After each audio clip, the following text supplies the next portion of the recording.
अस्सलाम वालेकुम बच्चों, आई होप आप सब लोग ठीक ठाक हैं। हम लोग बच्चों कंटिन्यू हैं चैप्टर नंबर 19 पे और हम लोग चैप्टर नंबर 19 में एक बहुत ही इंपॉर्टेंट टॉपिक पढ़ेंगे जिसका नाम है डिवीज़न एंड जर्मर एक्सपेरिमेंट। हमारे एग्जामिनेशन पॉइंट ऑफ व्यू से बच्चों ये एक लॉन्ग क्वेश्चन है और इस चैप्टर के हवाले से बात करें तो ये खासा इंपॉर्टेंट लॉन्ग क्वेश्चन है। तो आज बच्चों हम लोग इस लॉन्ग क्वेश्चन को अच्छी तरह से अंडरस्टैंड करेंगे, डेविसन और जर्मर एक्सपेरिमेंट की बैकग्राउंड, इस पूरे एक्सपेरिमेंट की डिटेल और इसमें क्या बात हमें याद रखनी है, किस तरह से इस एक्सपेरिमेंट को परफॉर्म किया गया और इस एक्सपेरिमेंट में कौन से पॉइंट को डिस्कस किया गया। तो इन सारी बातों को बच्चों आज हम आज के लेक्चर में हम लोग इस सारी बातों को शामिल करेंगे। आप लोग इस पूरे लेक्चर को एक ही सिटिंग में देखने की कोशिश करें और बच्चों अपने पास जो हेल्पिंग नोट्स हैं वो ज़रूर रखें और इस लेक्चर से भी की पॉइंट्स आप लोग हेल्पिंग नोट्स में नोट करें और उसमें जो आप लोग उसको एग्जामिनेशन पॉइंट ऑफ व्यू से प्रिपेयर करें। तो बच्चों हमारे लेक्चर में डेविसन एंड जर्मर एक्सपेरिमेंट में बच्चों इसको इस तरतीब से एक लेक्चर नंबर 10 से हम लोगों ने जो नई बात शुरू की थी उसके कॉन्टेक्स्ट में इसको देखना ज़रूरी है। लेक्चर नंबर 10 में बच्चों हमने वेव पार्टिकल जो था particle wave behaviour of particle जो है ये हमने स्टार्ट किया था, जिसमें डी ब्रोय हाइपोथेसिस की हमने बात की थी कि जिसमें बच्चों ये हमने पढ़ा था कि every moving particle shows some wave properties, right. तो जहाँ तक बात बच्चों लेक्चर नंबर 10 की थी जिसमें डी ब्रोय हाइपोथेसिस हमने पढ़ा था, तो दैट वाज हाइपोथेसिस। तो अभी डी ब्रोय को नोबेल प्राइज़ नहीं मिला जब तक कि डेविसन और जर्मर का ये एक्सपेरिमेंट जो है वो परफॉर्म नहीं हुआ। तो इसमें जो ये था कि डी ब्रोय हाइपोथेसिस के मुताबिक अगर हम बात करें तो जो मूविंग पार्टिकल्स हैं उनमें वेव प्रॉपर्टीज़ होती हैं, राइट। और उसमें जो डी ब्रोय हाइपोथेसिस के बाद जो उसकी इक्वेशन थी lambda equals H over M V, वो भी यूज़ हुई और यहाँ पे भी यूज़ होगी। तो डेविसन और जर्मर ने जो दोनों ने जो डी ब्रोय हाइपोथेसिस था उसको कंफर्म किया एक एक्सपेरिमेंटल सेटअप से। तो आज के बच्चों इस टॉपिक में जो हमने मतलब स्टडी करना है कि डेविसन और जर्मर ने किस तरह से इलेक्ट्रॉन के बिहेवियर को, इलेक्ट्रॉन्स जो कि एक मटेरियल पार्टिकल्स हैं उनकी मूवमेंट को वेव प्रॉपर्टीज प्रूव किया कि वो जो इलेक्ट्रॉन्स हैं दैट शोज वेव प्रॉपर्टीज़। तो इस तरह से बच्चों ये जो एक्सपेरिमेंट है वो एक तरह से डी ब्रोय हाइपोथेसिस का भी प्रूफ है। ठीक है बच्चों, तो इस कॉन्टेक्स्ट में हम इसको देखेंगे। तो डेविसन और जर्मर एक्सपेरिमेंट में बच्चों इलेक्ट्रॉन्स जो हैं उनकी वेव बिहेवियर को देखा जाएगा। अब जो इलेक्ट्रॉन्स के वेव बिहेवियर को देखने के लिए इलेक्ट्रॉन्स की कोई ऐसी अरेंजमेंट होनी चाहिए जिसमें इलेक्ट्रॉन्स को मूव करवाया जाए, right. So moving electrons behave like waves. तो डेविसन और जर्मर ने जो इस तरह से सोचा कि जो इलेक्ट्रॉन्स हैं जो कि मटेरियल पार्टिकल्स हैं, अगर इनको हम किसी क्रिस्टल के साथ इंटरेक्ट करवाएं और फिर उस इंटरेक्शन के नतीजे में उसकी स्कैटरिंग को, उसकी डाइफ्रैक्शन को स्टडी करें, तो अगर वो डाइफ्रैक्शन पैटर्न किसी और वेव के डाइफ्रैक्शन पैटर्न से सिमिलर हुआ तो इट मीन्स के इलेक्ट्रॉन्स जो है that will behave as a wave. तो इसके लिए जो हम लोग देखते हैं एक्सपेरिमेंटल सेटअप और उसमें कुछ मैथमेटिक्स और उसके रिजल्ट पे बात करते हैं। तो डेविसन और जर्मर एक्सपेरिमेंट में जो सबसे पहले हमारे पास जो इसकी एक्सपेरिमेंटल अरेंजमेंट है उसमें जो इस तरह से कि एक इलेक्ट्रॉन गन होगी, राइट। तो अगर इसको मैं यहाँ से इस तरह से बनाता हूँ, इसमें हमारे पास एक इलेक्ट्रॉन गन होनी चाहिए, राइट। और इस इलेक्ट्रॉनिक गन जो है इसके जो डिफरेंट पार्ट्स हैं, इलेक्ट्रॉनिक गन इटसेल्फ जो है किसी भी इलेक्ट्रॉनिक गन में जो एक फिलामेंट होता है, कैथोड होता है और उसके बाद ऐसा मटेरियल जिसमें से इलेक्ट्रॉन्स इमिट होंगे और फिर ग्रिड होती है जिसमें से इलेक्ट्रॉन्स को कंट्रोल किया जाता है, नंबर ऑफ़ इलेक्ट्रॉन्स को, कि कितने इलेक्ट्रॉन्स जो है वो यहाँ से पास करेंगे। बहरहाल बच्चों ओवरऑल हम यही कहेंगे कि ये हमारे पास एक ऐसा सेटअप है जिसमें ये एक इलेक्ट्रॉन गन है। ओवरऑल हम इसको कह देंगे इलेक्ट्रॉन गन की, तो यहाँ पे डिटेल में नहीं जाएंगे। तो ये जो इलेक्ट्रॉन गन और इस इलेक्ट्रॉन गन से एक इलेक्ट्रॉन बीम बनेगा और उस इलेक्ट्रॉन बीम को जो है डेविसन और जर्मर ने जो एक निकल क्रिस्टल के साथ इंटरेक्ट करवाया और फिर यहाँ पे एक बनाई जाएगी स्केल या यहाँ पे एक डिटेक्टर होगा। तो ये देखिए बच्चों, ये हमारे पास एक इलेक्ट्रॉन गन और ये एक टारगेट, जिसके साथ इलेक्ट्रॉन्स इंटरेक्ट करेंगे, और ये एक क्रिस्टल जो है वो स्ट्रक्चर है जिसके लिए निकल को यूज़ किया गया। और ये जो हमारे पास एक ऑब्जर्वेशन स्केल है, या यहाँ पे जो एक डिटेक्टर जो है उसको यूज़ किया जाएगा। अब जो ये जो इलेक्ट्रॉन गन है इसको किसी बैटरी के साथ भी कनेक्ट किया जाएगा। यहाँ पर डेफिनेटली एक बैटरी हम शो कर देते हैं कि एक बैटरी जो है उसके साथ ये कनेक्ट है, और जो ये जो बैटरी है इसकी जो वोल्टेज है वो वेरिएबल है। इसकी हमें ज़रूरत है कि इस वोल्टेज को हम वेरिएबल शो करें, इस वोल्टेज को चेंज करना है, इस वोल्टेज को चेंज किया गया तो इसकी ज़रूरत पड़ेगी हमें। तो फिर यहाँ से जो ये हुआ कि इस इलेक्ट्रॉन गन से इलेक्ट्रॉन का एक बीम जो है वो फायर हुआ, और फिर वो इस निकल क्रिस्टल के जो टारगेट है इसके साथ उसका इंटरेक्शन हुआ, और फिर यहाँ से ये इलेक्ट्रॉन बीम जो रिफ्लेक्ट होकर इस जगह पे आया, और यहाँ पर एक डिटेक्टर की मदद से इसको डिटेक्ट किया जाएगा। ठीक है जी। तो ये जो एक्सपेरिमेंट है इस तरह से ये डेविसन और जर्मर परफॉर्म कर रहे हैं। अब जो इसमें ये है, यहाँ पे हमने ये देखना है कि शुरू में जब ये एक्सपेरिमेंट स्टार्ट हुआ तो डेविसन और जर्मन ने यहाँ पर वोल्टेज की वैल्यूज़ यूज़ की जो कि लो वैल्यूज़ थी, right, low values of voltage, जिसको आप जो कह सकते हैं कि ऑलमोस्ट 10 वोल्ट से, या आप कह लें 0 से लेके तकरीबन जो 30-40 वोल्ट तक जो है ये जो वैल्यूज़ यूज़ की। फिर उसके बाद उन्होंने वोल्टेज की वैल्यूज़ 40 से 50 वोल्ट तक यूज़ की, और फिर जो वोल्टेज की वैल्यू 50 से 60 वोल्ट तक डिफरेंट वैल्यूज़ जो वोल्टेज की यूज़ की। तो उसमें जो ये था कि जब वो वोल्टेज की लो वैल्यूज़ उन्होंने यूज़ की, तो इस वोल्टेज की जो लो वैल्यूज़ थी इस पर जो इलेक्ट्रॉन बीम बना, उस इलेक्ट्रॉन बीम के पास डेफिनेटली काइनेटिक एनर्जी होगी, क्योंकि इलेक्ट्रॉन्स मूव कर रहे हैं, so every moving object has kinetic energy. तो यहाँ से जो इलेक्ट्रॉन्स निकलेंगे वो इलेक्ट्रॉन्स मूव करेंगे, that electrons will have kinetic energy. और ये बच्चों जो काइनेटिक एनर्जी है ये डिपेंड करती है कि इस इलेक्ट्रॉन गन को कितने वोल्टेज अप्लाई किया गया है। तो वोल्टेज की अगर लो वैल्यू है तो वी कैन से कि ये जो इलेक्ट्रॉन्स के पास काइनेटिक एनर्जी होगी इसकी वैल्यू भी लो होगी, राइट। इसको हम कैलकुलेट करने का जो फॉर्मूला यूज़ करते हैं, kinetic energy of electron beam is proportional to applied voltage, जिसको हम कह सकते हैं बच्चों V0। और फिर इस प्रोपोर्शनैलिटी साइन को अगर हम ख़त्म करें तो इसकी जगह लिख सकते हैं kinetic energy is equals to EV0, E is a constant. तो इस इलेक्ट्रॉन बीम के पास जो एनर्जी होगी kinetic energy that is proportional to V0। Let's say कि जो मैंने इस पोटेंशियल को, बैटरी के पोटेंशियल को V0 से रिप्रेजेंट किया है, ठीक है। अब जो अगर इसको V0 की वैल्यू अगर एक लो वोल्टेज की रेंज में है तो इसका मतलब है कि इस इलेक्ट्रॉन बीम की जो एनर्जी है काइनेटिक एनर्जी वो थोड़ी होगी। और इस पर जो उन्होंने देखा कि ये जब निकल क्रिस्टल के साथ इंटरेक्ट होके रिफ्लेक्ट मतलब होंगे, डाइफ्रैक्शन होगी, तो डिफरेंट जो इस एनर्जी पे डिफरेंट जगह पे इलेक्ट्रॉन बीम जो है वो डिटेक्ट हुए। आप ये समझे बच्चों, ये हमारे पास एक डिटेक्टर है, और ये डिटेक्टर जो है ये आप समझ सकते हैं कि एक गैल्वेनोमीटर की फॉर्म में, राइट। हमने पढ़ा था galvanometer. Galvanometer is used for the detection of current. तो जो इलेक्ट्रॉन्स होते हैं दैट मेक्स करंट, तो जितने इलेक्ट्रॉन्स यहाँ पे ज़्यादा आएंगे इट मीन्स के उतना करंट यहाँ पे ज़्यादा होगा। तो डिटेक्टर जो है बेसिकली गैल्वेनोमीटर है, तो वो गैल्वेनोमीटर अगर ज़्यादा डिफ्लेक्शन शो करता है इट मीन्स के जो नंबर ऑफ़ इलेक्ट्रॉन्स वहाँ पे पहुँचे हैं वो ज़्यादा हैं।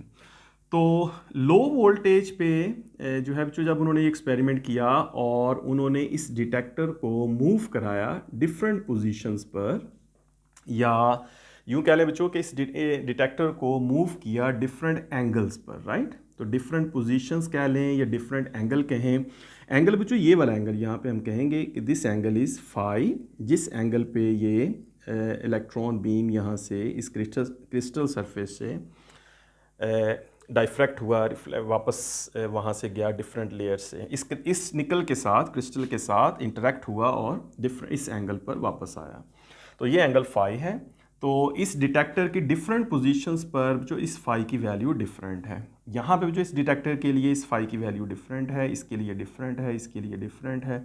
ऐसे जो डिटेक्टर की डिफरेंट पोजीशन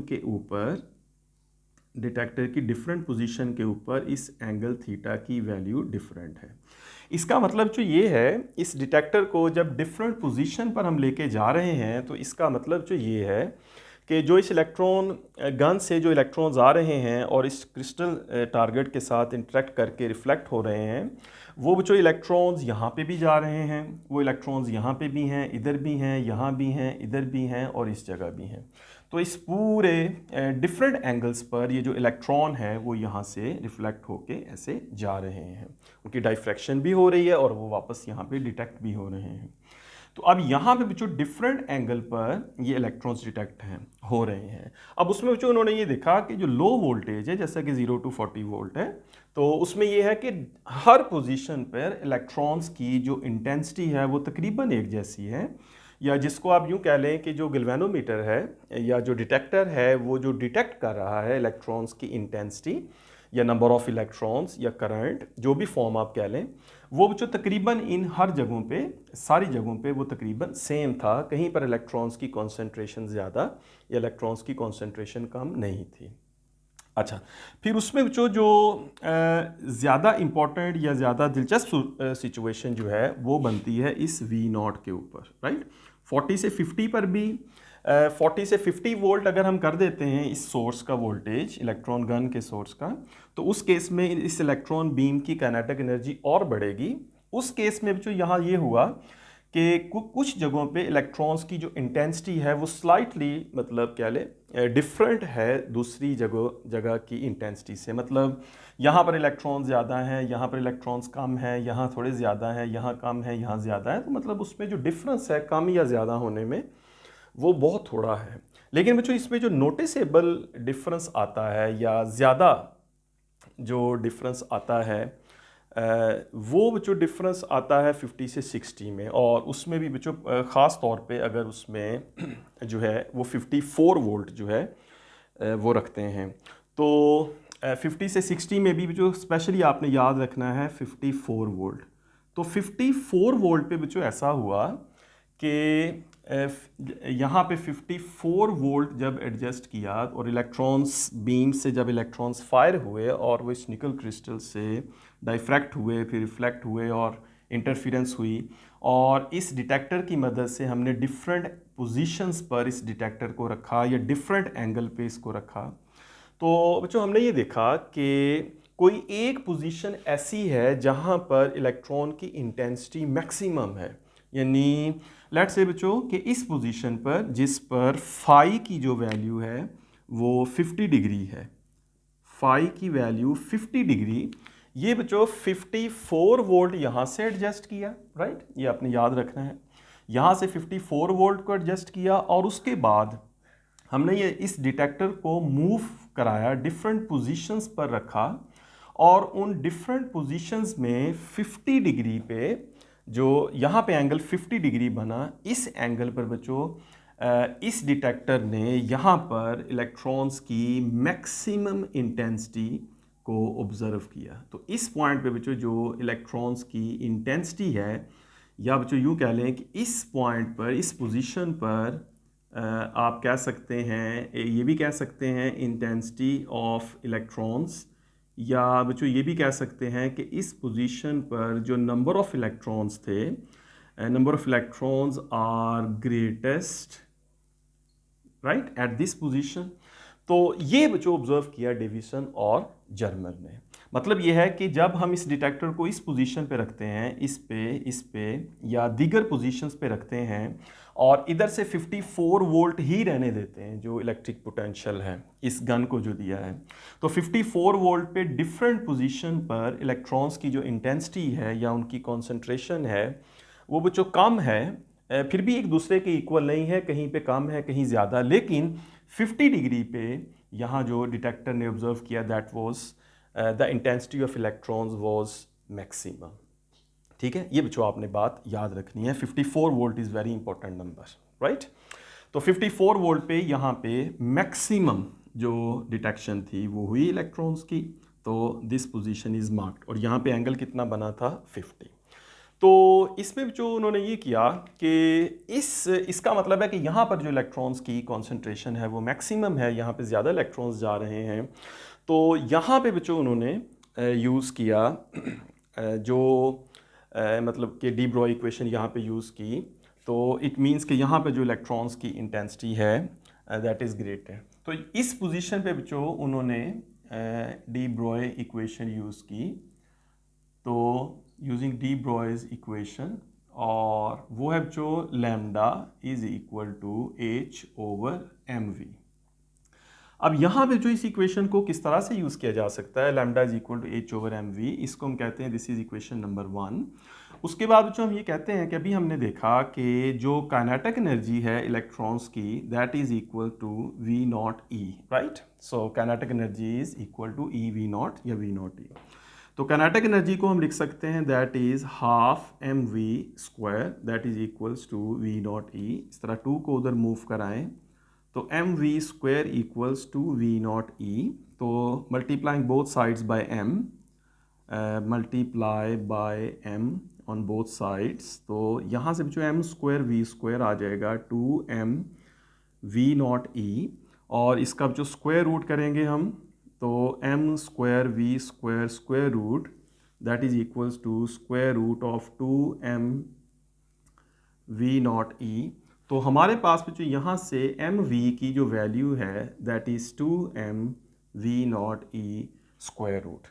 तो ये जो एम वी की वैल्यू है यहाँ से ये जो एम वी है मोमेंटम, इस वैल्यू को इक्वेशन नंबर 1 में अगर हम रिप्लेस करते हैं यहाँ पे, तो हमारे पास जो लैम्डा की वैल्यू आती है h upon 2m V not E. तो इस इक्वेशन से जो फाइंड किया जा सकता है lambda. Know what is this lambda? This lambda is the wavelength associated with the motion of these electrons, right. तो अब इसमें जो अगर वैल्यूज़ लगाएं हम सब की, तो हमें पता है कि जो h है मतलब इनकी जो वैल्यूज़ हैं जो हमें पता है, h जो है that is 6.63 times 10 raise to the power minus 34 joule seconds. m जो है that is mass of electron which is 9.1 times 10 raise to the power minus 31 kg। तो v नॉट जो है जो यहाँ पे ये यूज़ किया गया था 54 वोल्ट। तो 54 वोल्ट पर ये एक्सपेरिमेंट किया, और E जो है that was 1.6 times 10 raise to the power minus 19 coulombs. तो इन सारी वैल्यूज़ को बच्चों जब इसमें रिप्लेस किया जाए तो इसको अगर हम सॉल्व करें तो बच्चों इसकी वैल्यू आती है हमारे पास 1.66 times 10 raise to the power minus 10 metre. तो यहाँ से बच्चों 1.66 एंगस्ट्रॉम, ये हमारे पास लैम्डा की वैल्यू आती है। What is this lambda? This lambda is the wavelength associated with the motion of these electrons.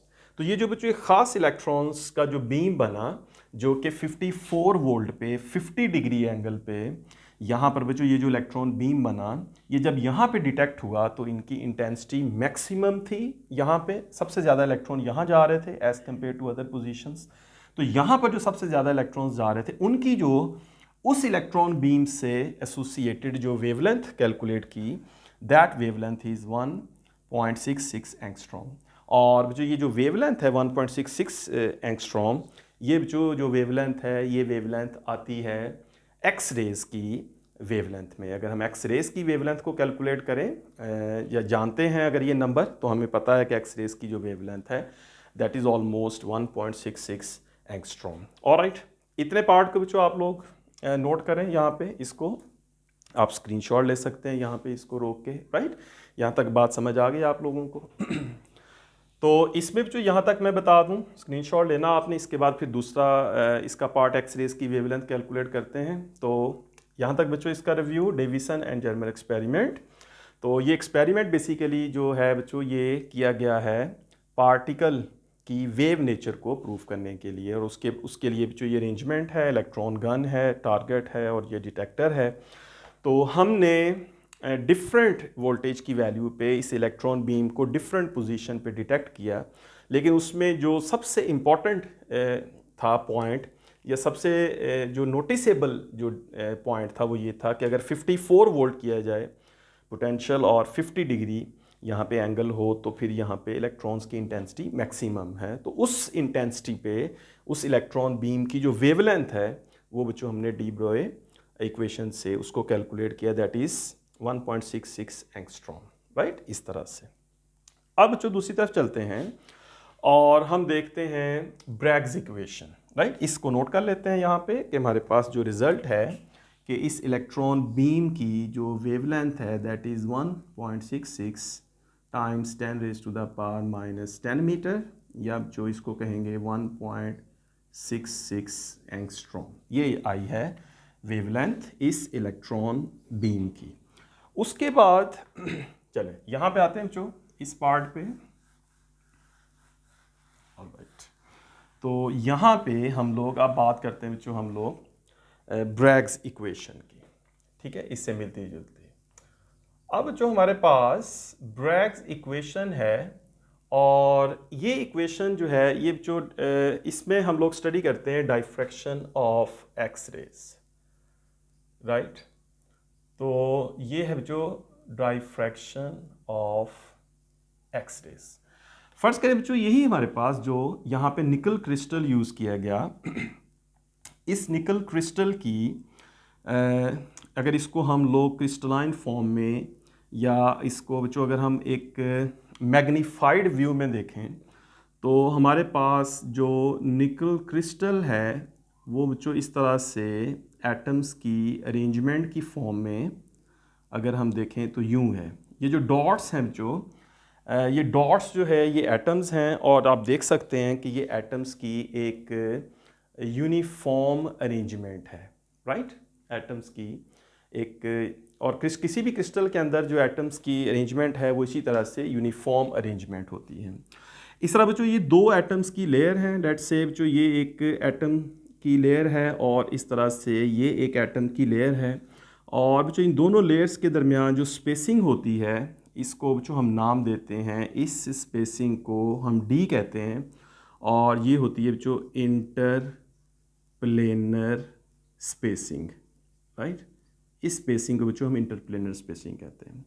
अब इसमें जो ज्यूम करें कि हमारे पास एक्स रे है और यहाँ से एक एक्स रे बीम जो है वो आया और ये एक्स रे बीम जो है इस एटम के साथ कोलाइड हुआ और यहाँ से ये वापस रिफ्लेक्ट हो गया। ये हो गया बच्चों हमारे पास इंसिडेंट बीम, और ये वाला हो गया जो हमारे पास रिफ्लेक्टेड बीम, राइट। इस तरह से बच्चों एक दूसरा बीम हमारे पास है वो यहाँ से इस एटम के साथ इंटरेक्ट हुआ और यहाँ से ये बीम वापस चला गया। तो उस केस में ये वाला बीम जो है ये बच्चों रिफ्लेक्टेड हो गया और ये वाला बीम जो है ये इंसिडेंट बीम हुआ, राइट। तो ये इंसिडेंट बीम और ये रिफ्लेक्टेड बीम। तो इंसिडेंट बीम आया बच्चों एक एक्सरे बीम जो है ये प्योर एक्सरे है, तो एक एक्सरे बीम जो है ये बच्चों यहाँ से आया, रे यहाँ से इस एटम से रिफ्लेक्ट हो गया, और दूसरा जो है ये बच्चों दो एटम्स के दरमियान से गुजर के नीचे वाले एटम से वापस हो गया। तो यहाँ पे बच्चों इन दोनों बीम्स की होगी इंटरफेरेंस, राइट, इंटरफेरेंस होगी। और इसमें बच्चों हम लोग जानते हैं कि जो ब्रैग्स इक्वेशन बनती है यहाँ से वो हम पढ़ चुके हैं, that is 2d sin theta equals n lambda, right. इसे बच्चों हम कहते हैं ब्रैग्स इक्वेशन। इस ब्रैग्स इक्वेशन में ये जो d है इस d को बच्चों हम कहते हैं that is inter planar spacing, that is spacing between two layers of atoms. यहाँ पे बच्चों ये d है और यहाँ पे जो थीटा है दैट इज बच्चों angle between incident ray and the crystal plane, जिस तरह जो यहाँ पे आप देख सकते हैं कि ये हमारे पास क्रिस्टल प्लेन है यहाँ पे, राइट। ये सारा क्रिस्टल प्लेन है और ये इस रे का एंगल ऑफ इंसिडेंस है, दिस इज थीटा। यहाँ पे जो n है that is called order of maxima, ठीक है बच्चों, that is order of maxima, और इसकी वैल्यूज़ जो है ये 1 2 3 एंड सो ऑन। मतलब ये कि अगर एक्स रे की डाइफ्रैक्शन हो और एक्स रे डाइफ्रैक्ट करें और फिर इंटरफेरेंस करें तो उसका ऑर्डर ऑफ स्पेक्ट्रम। फर्स्ट करें तो ये हमारे पास फ़र्ज़ करें कि ये हमारे पास एक एक्स रे यानी क्रिस्टल है और ये क्रिस्टल के जो है वो एटम्स हैं, या अगर फ़र्ज़ करें तो ये हमारे पास एक ये डबल स्लिट है हमारे पास और इसके ऊपर हम एक्स रे को फॉल करते हैं, तो फिर यहाँ पे भी जो एक्स रेज़ की इंटेंसिटी ज़्यादा, यहाँ इंटेंसिटी ज़्यादा, यहाँ इंटेंसिटी ज़्यादा, ये जो इसका सेंटर है और इस तरह सिमेट्रिकली यहाँ पर भी इंटेंसिटी ज़्यादा। तो ये जो फर्स्ट ऑर्डर मैक्सिमा है, ये सेकंड ऑर्डर मैक्सिमा है, ये थर्ड ऑर्डर मैक्सिमा है। तो इस एन का मतलब ये ऑर्डर ऑफ मैक्सिमा है। इस तरह बच्चों जो लैम्डा है that is equals to that is wavelength of X rays. ठीक है, तो ये जो इसके कुछ पैरामीटर्स हैं जो इस इक्वेशन में आते हैं 2d sin theta equals N lambda में। अब जो इस इक्वेशन में अगर हम लोग लैम्डा फाइंड करें, अगर हम लैम्डा कैलकुलेट करें इस इक्वेशन में, तो यहाँ से जो लैम्डा होगा that will be equals to 2d sin theta upon N. तो अगर जो इस इक्वेशन को हम लोग निकल क्रिस्टल के लिए यूज़ करें और निकल क्रिस्टल में यहाँ पे जो हम लोग यूज़ करेंगे थीटा की वैल्यू, उसमें जो पहले थीटा की वैल्यू को अगर हम कैलकुलेट करें तो थीटा जो है दैट इज़ अननोन यहाँ पे हमारे पास। लेकिन यहाँ पे जो आप लोग देखें कि मैंने आपसे कहा था कि ये एंगल 50 डिग्री है यहाँ पे। ठीक है, अगर इसको दोबारा से मैं यहाँ पे ड्रॉ करूँ और इस एक्सपेरिमेंट को हम इस तरह से देखें कि ये हमारे पास जो निकल सरफेस है, जिस तरह ये वाली हमारे पास सरफेस है, ये एटम्स की सरफेस है और लेट्स से दोबारा से बनाता हूँ इसको। तो फर्स्ट करें जो ये हमारे पास निकल सरफेस है और ये एटम्स हैं, जिस तरह ये वाली सरफेस है। तो यहाँ पे जो एक बीम जो है वो इंसिडेंट हुआ और यहाँ से एक बीम रिफ्लेक्ट हुआ, तो दोनों बीम्स के बीच में जो एंगल था वो 50 डिग्री है ये वाला, राइट। ये इंसिडेंट बीम है और ये जो रिफ्लेक्टेड बीम है, तो इंसिडेंट और रिफ्लेक्टेड के बीच में 50 डिग्री है। अब जो ये इंसिडेंट है ये रिफ्लेक्टेड है, तो ये एंगल थीटा है, तो ये वाला एंगल भी थीटा होगा, राइट। यानी ये एंगल थीटा है तो फिर ये एंगल भी थीटा, तो ये दोनों एंगल जो हैं वो सेम होंगे सिमेट्रिकली। तो incidence, angle of incidence, angle of reflection दोनों सेम है, तो इसके मुताबिक ये थीटा है तो ये भी थीटा। तो इसमें जो आप देखें कि यहाँ से theta plus 50 degree plus theta is equal to 180 degree. तो ये जो पूरी लाइन हाफ सर्कल, तो यहाँ से अगर कंप्लीट मैं करूँ तो ये हाफ जो है सर्कल बनेगा, तो that is 180। So theta plus 50 plus theta equals 180। यहाँ से जो आप देखें तो 2 थीटा प्लस 50 इक्वल्स 180 और 2 थीटा जो है that is 180 minus 50। So 2 theta will be equals to 130। तो यहाँ से जो थीटा जो है that will be equals to 65 degree. तो इसका मतलब जो ये जो एंगल ऑफ इंसिडेंस है यहाँ पे दैट इज़ नाउ 65 डिग्री। ठीक है, तो इसकी जो आप वैल्यूज़ लगाएं यहाँ से, तो लैम्डा जो है that is 2d sin theta upon n, यहाँ से इसको n से डिवाइड करें, वैल्यूज़ लगाएं। d जो है जो निकल के लिए जो d है उसकी वैल्यू है हमारे पास 0.91 एंगस्ट्रॉम, राइट। तो ये जो आएगा 2d की value 0.91 times 10 raise to the power minus 10 और थीटा की वैल्यू यहाँ पे आएगी 65, राइट, और 65 डिवाइडेड बाय n। तो ये जो फर्स्ट ऑर्डर मैक्सिमा के लिए, तो अगर इसकी हम कैलकुलेशन करें इस सारे नंबर की, तो ये आएगा हमारे पास 1.65 times 10 raise to the power minus 10 metre, या इसको जो कह सकते हैं लैम्डा इज़ 1.65 एंगस्ट्रॉम। तो ये जो लैम्डा है this is actually the wavelength of X rays, right. अगर इस इलेक्ट्रॉन बीम की जगह एक्स रेज को फॉल करवाया जाए और इसी तरह से एक्स रेज किसी निकल क्रिस्टल के साथ डाइफ्रैक्ट करें और रिफ्लेक्ट करें और फिर इंटरफेरेंस पैटर्न बनाएं और 50 डिग्री पे वो मैक्सिमम इंटेंसिटी का जो है वो इंटरफेरेंस पैटर्न हो, तो उस केस में अगर ये इलेक्ट्रॉन बीम एक्स रेज हों, एक्चुअली एक्स रेज हों, और ब्रैग्स इक्वेशन के मुताबिक हम ये कैलकुलेशन करें तो एक्स रेज की जो वेवलेंथ है दैट इज़ 1.65 एंगस्ट्रॉम। अब जो दोनों रिजल्ट्स को हम लोग कंपैरिजन कर सकते हैं, यहाँ से आप देखें कि ये जो हमने लैम्डा कैलकुलेट किया which is 1.66 angstrom, this was wavelength associated with electrons, ये जो इलेक्ट्रॉन बीम जो डेविस एंड जर्मर एक्सपेरिमेंट से कैलकुलेट हुई, that was wavelength of actually the wavelength of moving electrons. तो मूविंग इलेक्ट्रॉन की जो वेवलेंथ है 1.66 angstrom, that is exactly almost equals to 1.65 angstrom which is wavelength of X rays. तो यहाँ से बच्चों ये बात प्रूव हुई कि fast moving electrons and X rays both have same wavelength. तो ये बच्चों बात जो है ये प्रूफ करती है कि जो फास्ट मूविंग इलेक्ट्रॉन्स हैं, that electrons behaved exactly like X rays. तो जितनी एक्सरेज की वेवलेंथ उतनी ही वेवलेंथ जो है वो इन इलेक्ट्रॉन्स की होगी। ठीक है बच्चों, तो किसी इलेक्ट्रॉन की अगर हम डाइफ्रैक्शन करवाएं, किसी इलेक्ट्रॉन बीम की डाइफ्रैक्शन हम करवाएं किसी निकल क्रिस्टल से, और उसी निकल क्रिस्टल से जो हम लोग डाइफ्रैक्शन करवाएं एक्सरेज की, तो दोनों के रिजल्ट्स सेम हैं। अब दोनों के रिजल्ट्स जो है वो सेम होने का मतलब ये है कि दोनों रिजल्ट्स एक जैसे हैं। तो यहाँ से ये जो वेव पार्टिकल डुअलिटी वाला कॉन्सेप्ट है ये भी प्रूव हुआ, जिस तरह से हमने स्टार्ट में पहले हाफ में इस चैप्टर के कहा कि जो इलेक्ट्रोमैग्नेटिक वेव्स हैं दैट बिहेव्स लाइक पार्टिकल्स, वहाँ से फोटोन का कॉन्सेप्ट। और फिर सेकंड हाफ में जो हमने स्टार्ट किया लेक्चर नंबर 10 से कि जो पार्टिकल्स है दैट बिहेव लाइक वेव। तो ये दोनों हाफ जो है इसमें वेव पार्टिकल डुअलिटी का जो कॉन्सेप्ट है वो यहाँ से डेवलप होता है कि electromagnetic waves behave like particles and moving particles behave like electromagnetic waves, और waves moving particles behave like wave. और इस वेव को बच्चों हम लोग मैटर वेव कहेंगे, सॉरी इसको इलेक्ट्रोमैग्नेटिक वेव नहीं कहेंगे। मीन्स के wavelength associated with the motion of particle has some values that are within the range of electromagnetic spectrum, इस तरह कह सकते हैं।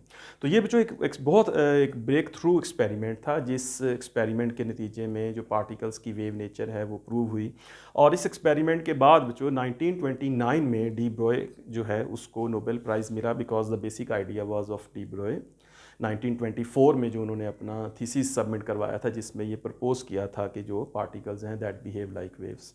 और बच्चों ये जो डेविस एंड जर्मर था इन्होंने शेयर किया 1937 का जो नोबेल प्राइज़ था वो इन्हें मिला, और ये बड़ा एक ब्रेक थ्रू था, एक कॉन्सेप्ट था क्वांटम मैकेनिक्स में। इसके बाद जो मज़ीद एक्सपेरिमेंट्स हुए जिसमें प्रोटॉन्स, अल्फ़ा पार्टिकल, राइट, और इस तरह न्यूट्रॉन्स जो है उनकी जो डाइफ्रैक्शन थी वो भी स्टडी की गई। और उनकी जो डाइफ्रैक्शन थी उसमें भी बच्चों ये बात देखी गई कि that also shows wave like properties, right. तो जब बहुत ज़्यादा स्पीड से या कुछ स्पीड से कोई पार्टिकल मूव करता है तो दैट बिहेव्स लाइक वेव। तो एनीवे बच्चों ये जो आपका क्वेश्चन है इसको एग्जामिनेशन पॉइंट ऑफ व्यू से मैंने आपके सामने एक्सप्लेन किया, और एक जनरल आइडिया कि अगर आप डेविसन और जर्मर एक्सपेरिमेंट के बारे में जानना चाहते हैं तो उसके लिए भी ये एक्सपेरिमेंट आपकी काफ़ी हेल्प करेगा। ऑलराइट बच्चों, तो यहाँ पे मैं इसको कंक्लूड करता हूँ। अगर आपने इसमें से किसी पॉइंट को समझना हो मज़ीद, या आपको किसी पॉइंट के बारे में कोई कन्फ्यूजन है तो आप लोग उसको कमेंट सेक्शन में ज़रूर लिखिएगा, और उस पर फिर डिस्कशन होगी कमेंट सेक्शन में, या उस पर अलग से भी कोई वीडियो बन सकती है। ऑलराइट बच्चों, तब तक अपना ख्याल रखिएगा और आप लोग इसको अच्छा से पढ़ते रहिएगा। Take care, bye bye.